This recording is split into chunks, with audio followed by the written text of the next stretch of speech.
Thank you, Mr. Chairman. This is from the Athens Banner Herald titled, Details on what University of Georgia is paying new track coach, raises for tennis coach, and hoop assistants. Without objection. Now recognize the gentlewoman from Vermont. Thank you, Mr. Chair.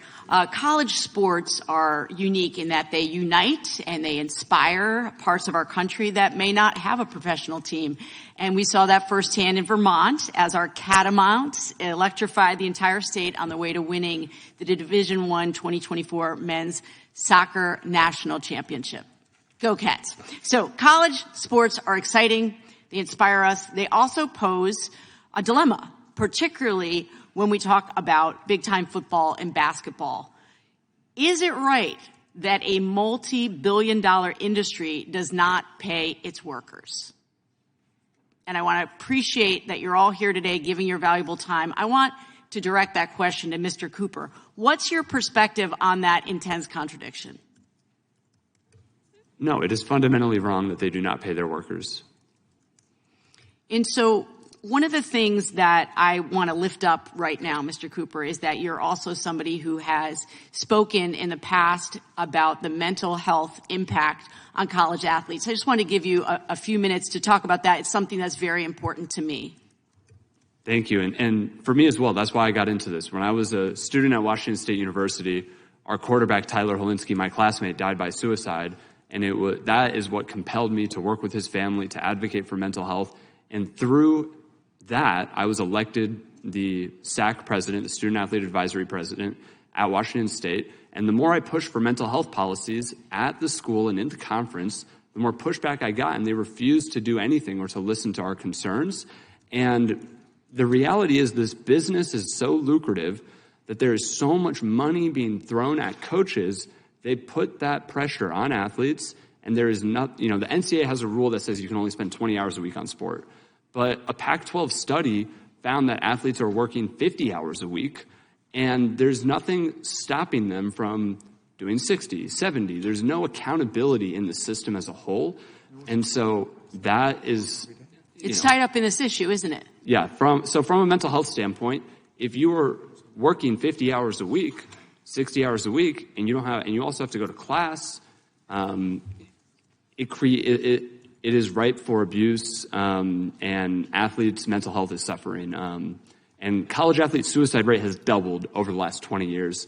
And that is largely in part due to the fact that there are no enforceable safety mandates in this business. Mm-hmm. There are only guidelines and recommendations, but when a coach actually breaks the rules, there's no accountability whatsoever, and there's no mechanism for athletes to hold them accountable. I really, really appreciate what you've just said here, because I think it's important for us to focus on who should we be looking out for. We should be looking out for those student athletes. So thank you so much. It does seem unfair to me and many folks here in this committee hearing that young athletes put their bodies and their minds on the line for mass entertainment, and yet they're not paid directly for their work. Now, I've heard some good discussion here today on what is, in fact, a pretty complex topic. There's a lot to consider regarding NIL deals, looking at NCAA antitrust exemption, and whether we ought to consider these athletes as employees under labor law. And I know that it's important for us to ask who is best equipped to handle these complicated questions. And I would argue that the experts at the agencies that Congress has empowered to handle employment issues and enforcement of antitrust laws are the ones best equipped. So I'm talking about the National Labor Relations Board. I'm talking about the Federal Trade Commission. I'm talking about the Department of Justice. And the courts have a role here too. As we've heard, we may have a settlement this year providing for the payment of college athletes.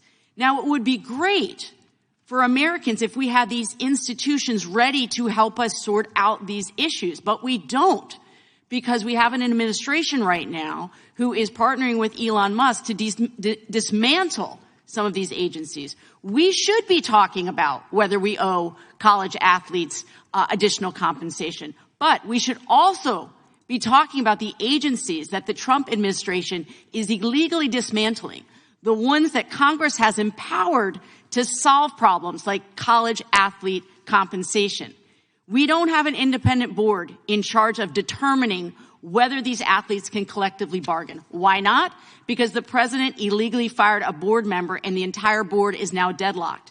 At the FTC, we've seen antitrust division staff terminated, and for some odd reason, they're forced to move to the USAID building. And that agency is also deadlocked and in chaos because of this administration's actions. I don't even have enough time, because I see I'm running short here, on the abuses happening at the Department of Justice. My point is this: let's keep the main thing the main thing. We have agencies that can help us to look at these complex issues, and right now we are not funding those agencies to do their jobs. And I yield back. Thank you. Gentlewoman yields back. Gentleman from Virginia is now recognized for 5 minutes. I thank the chairman for holding this hearing. Thank our witnesses for being here as well. I want to echo what the gentlelady said. This is about the student athletes.